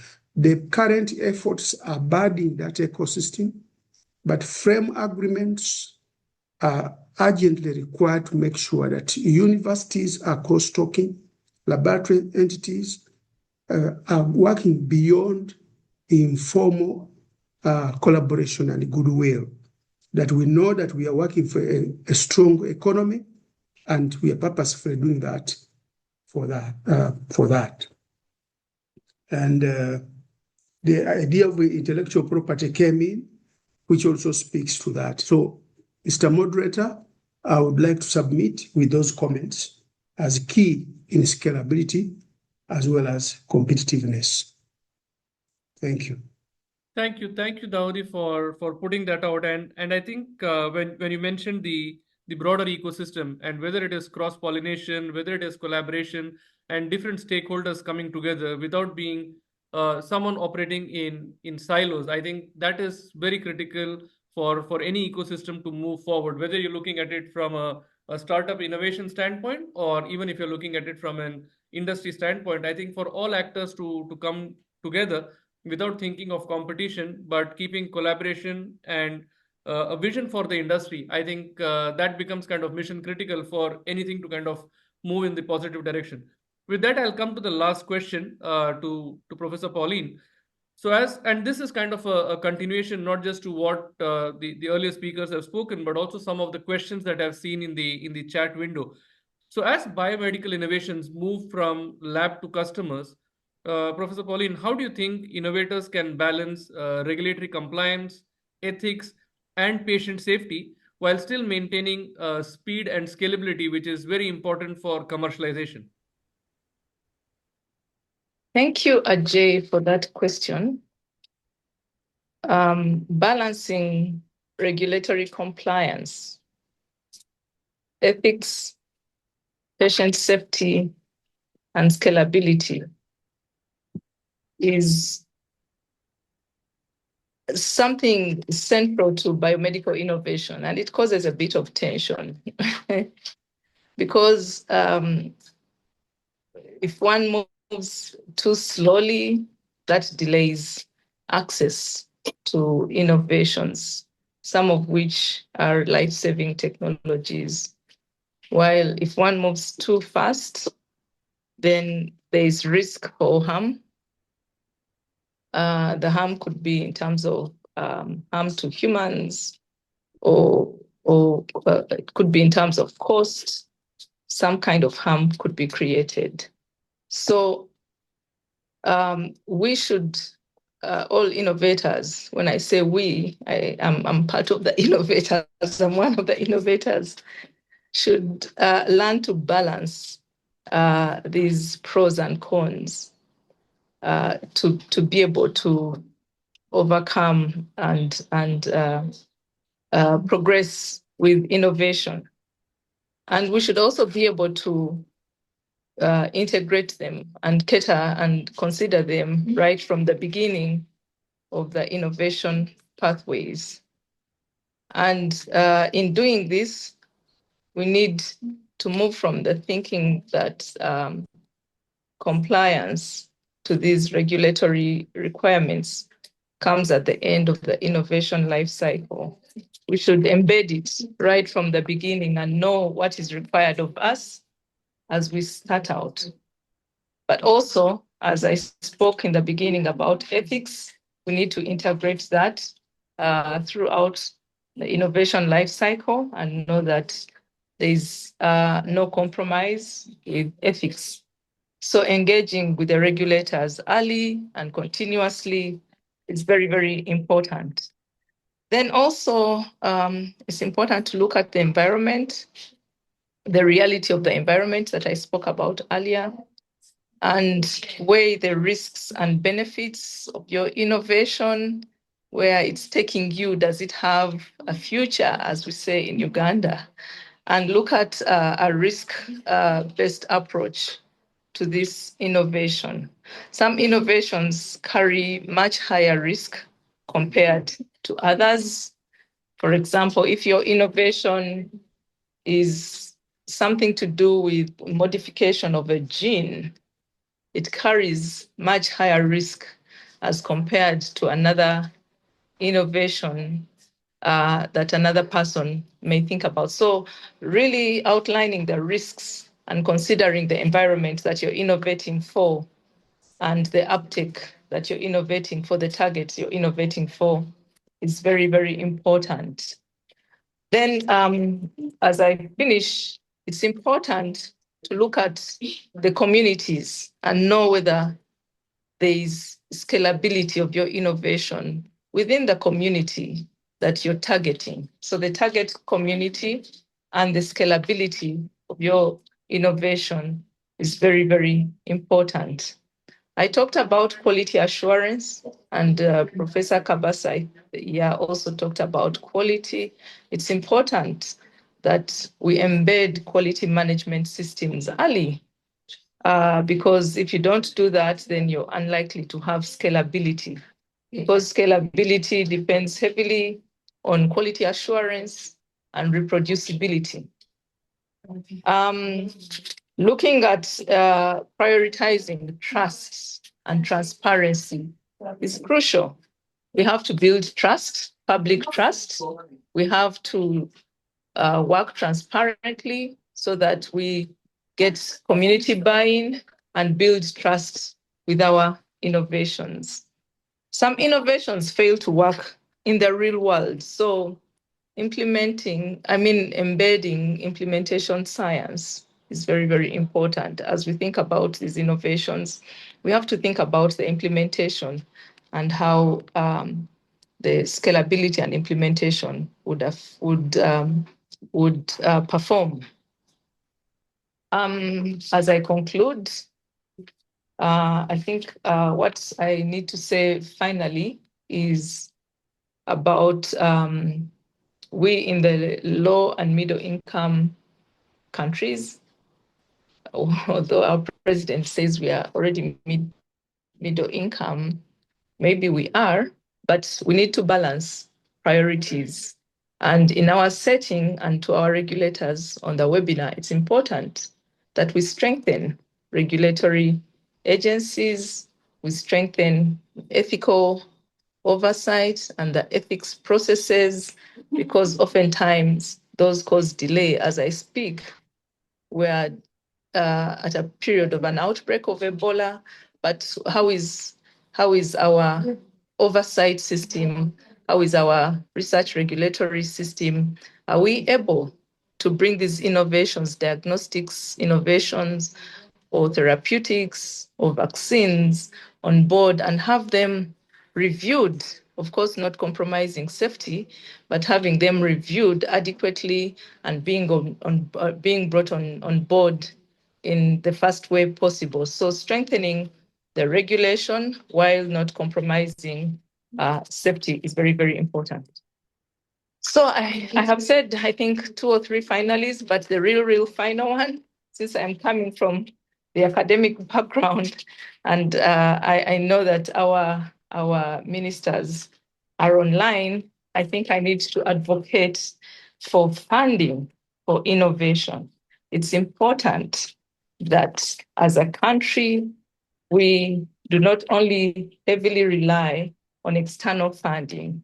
If we are to innovate and to build our innovation ecosystem, it's important that we think about funding locally. It's important that we put up funds for innovation, dedicated funding for innovation, dedicated funding mechanisms. I know that there's been a lot of funding for research, but less for innovation. So as our governments and our ministers are online, I request that we have additional grants. And I'm glad that the Biomics program has started. We look forward to having prototype development grants, seed innovation grants, innovation challenge funds, and supporting pilot manufacturing, supporting intellectual property strategies, supporting implementation testing, supporting clinical validation, and so on and so forth. Thank you very much for giving me the opportunity to speak at this webinar. Back to you, Ajay. Thank you. Thank you so much for mentioning all of that. And I'd also like to thank Daudi and Ken for their comments. I think we are on time with regards to the panel. I also want, because of all the conversation that we have had and the points that were discussed, I just want to make a mention here. I'm going out of line over here, but Brian Bigirwa, who I see on the screen prominently throughout this panel discussion from Brentech, I think they are a classic example of a Ugandan vaccine manufacturer who also is not just playing in one market, but in the region they have a fair share of the market that they are in the animal vaccine domain. And we have been fortunate to work closely with Brian through a couple of programs that we have run in Uganda over the years. So just wanted to give a shout out. And if there are entrepreneurs in the room, I think you should just text Brian, who has been at it for a while, for a better part of last 15 years, which is, and I think everything that we spoke about during the panel, whether it is research to commercialization, whether it is regulatory and compliance, whether it is fundraising, whether it is market development, I think Brian, as an entrepreneur, taking a research product to market would have undergone a lot of those. So good guy to give a shout out to if you're an entrepreneur and early on in your journey. With that, I'd like to close the panel. But at the same time, I've also made a note of a lot of questions that are there in the chat window. So between Jagruti and I, we have copied that, and we'll take time to kind of respond to questions, because we are pretty much running on time on the webinar. I'm handing it back over to you, Jagruti, now. Thank you to our panelists for the wonderful discussion. It was great hearing insights, and that also encouraged a lot of questions to come in the chat. But also, the attendance that you see has been constant. That means that it has been an interesting conversation. Like Ajay mentioned, it won't be possible to take all questions given the time. But I'd like to invite Brenda, the from pathogen economy, STI, to give remarks, as she's been very supportive of the program, and she has been on top of everything that is happening here, and she's ensured that this takes off with our first webinar kicking off today. So I'd like to invite her on screen to share some remarks about the program and the initiative.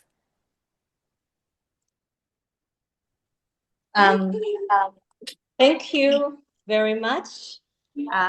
This is Brenda, the honorable ministers, the leaders at Biomics, and all the distinguished ladies and gentlemen. That's my face. My name is Brenda Nakazibwe. I am the team lead of the pathogen economy at the Science, Technology and Innovation Secretariat. The Honorable Minister for Science and Technology, Honorable Asimwe, we welcome you.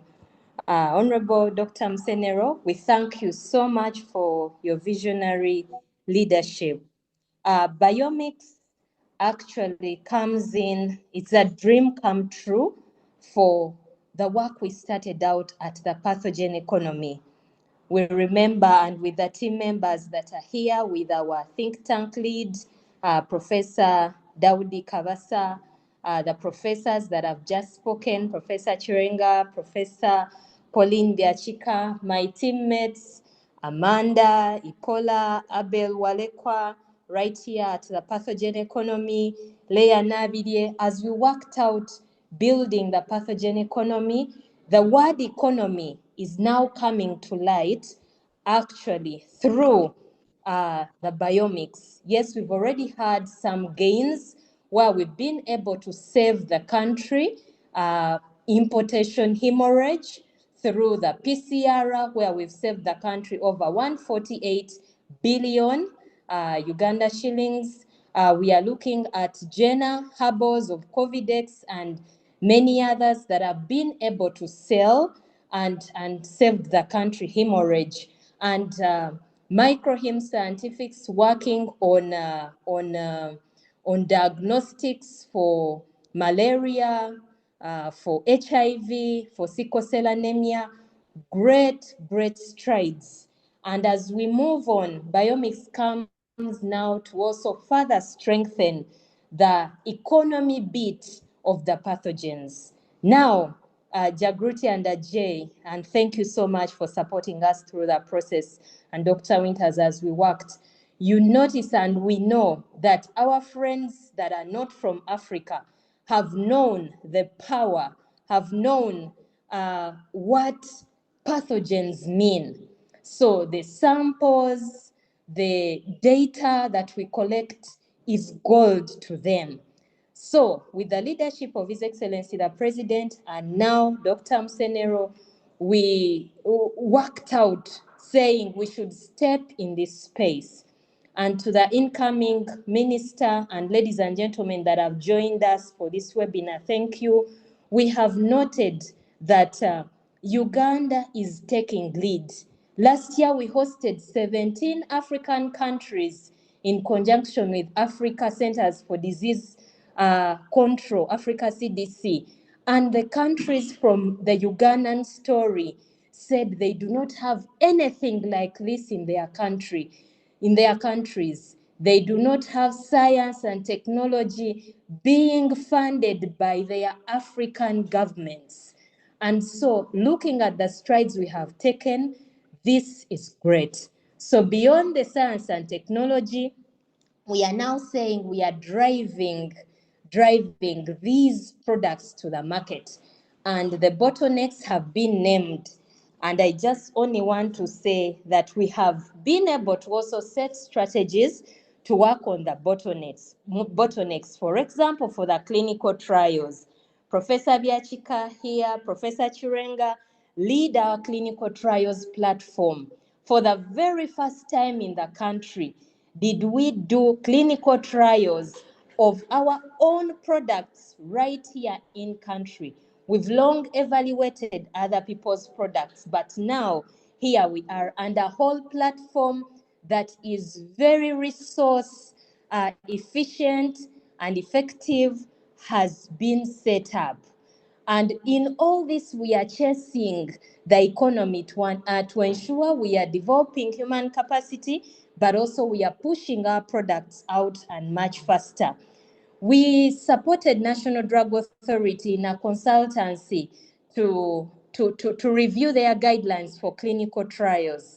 And honorable ministers and ladies and gentlemen on this call, NDA told us that actually that was the very first time, because of the work our clinical trial team led, the work that CONAT started, because of that, that was the first set of guidelines they set up as our national regulator, the National Drug Authority. So there's quite a lot of firsts that have begun out of the work at Science and Technology led by the Honorable Minister, Dr. Musenero, and particularly in this case for the pathogen economy.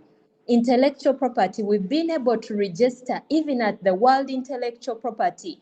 One of the products, Honorable Minister Asimwe, you'll hear of it, Pombegard. It has already registered at the World Intellectual Property. It's a natural therapeutic, but it has leaped that far to be, and value has been added to that product. And then when we look at human capital, from all the 56 grants that are under the pathogen economy that we coordinate and supervise, all of them, we emphasize that they should have master's students and PhD students. And right now we can count over 300 students in this time space of about 5 years. That is remarkable. It's been publish or perish, like the earlier speakers have said. But now a PhD student, a master's student is working on a product, is working on a vaccine. Their name is being added onto that patent. That is huge for the country. So, and as I end, we indeed rode on the shoulders of giants, like we scholars say through Google Scholar. That is their slogan, standing on the shoulders of giants. We found institutions. We cannot say we started from zero, but they were not in this line of driving products to commercialization. And some of the institutions were actually not working on products, but standing on the infrastructure, standing on the human resource they had, standing on the willingness to actually drive the pathogen economy. We additionally set up infrastructure with them. We did studies, we collaborated, and oh, lo and behold, here we are with some of them being pilot manufacturing plants for the country. So we stood on those shoulders, and now, like Professor Kabasa has said, we are driving accreditation so that all the work that is being done there is actually, the data there is trusted. So as I end on this, we broke the silos. We put institutions together, and that's one of the things that has made us stand strong and stand tall. Because without institutions working together, you'll miss out on the expertise in Barra University. You'll miss out on the expertise at JCRC. I saw the ED of JCRC, Dr. Chitio. We are glad to have you, Dr. Sisi Chitio. We shall miss out on the indigenous scientists, the ones we call herbalists. So all is put together and institutions working together. is one of the things we have seen. The other time it was my science, institution A, institution B. This is our research project, because the funding was not coming from there. And if the collaborator was institution A, that was it. But these are government funds where we have broken those silos. We built networks. We have produced high-level products. The first human vaccines for the country have come out of this work of 5 years. So what a journey it's been. And now with this program, the Biomics Lab, dealing with the bottlenecks, IP, learning from India, where our consultants are coming from, things of regulation, how do we go around these corners? We know we are going to go far. So more of our diagnostic kits are going onto the market, more of our medicines, more of our vaccines, more of our medical equipment, and already for all of these, we can say we have, at least for each of these fields, we can say we have between 10 and 20 products, depending. The human vaccines have fewer, but for the rest of the products, we have much more. So what a joy, what a blessing to be able to set this up to drive the structure of our science and technology from end to end in the pathogen economy. And back to our moderator tonight. Thank you very much for this opportunity. We are glad to be working together. And at STI, we say, making Uganda the best for God and my country. Thank you. Thank you so much, Brenda. With that, we'll conclude today's session. Once again, those who joined late, I have put the link to the website that you can go through. But after the session, tomorrow we'll be sending the recording link so that you can share it in your network, as well as the website link to all the registered attendees, to ensure that you have access to the recording, but also the link to the website. Please note that the application deadline is 5th of June. So we encourage you to take weekend to apply to the program and ensure that you submit your application before the deadline. Once again, I would like to thank everyone who joined today, our honorable ministers, the secretariat team, the panelists, and the organizers. Thank you once again, and have a very good evening. We look forward to the successful program, and follow our LinkedIn pages to keep yourselves posted on what's happening with the program. Once again, thank you so much and have a good evening. Thank you. Have a good evening too. Thank you. Thank you, members. Have a good evening to everyone. Good evening. Bye.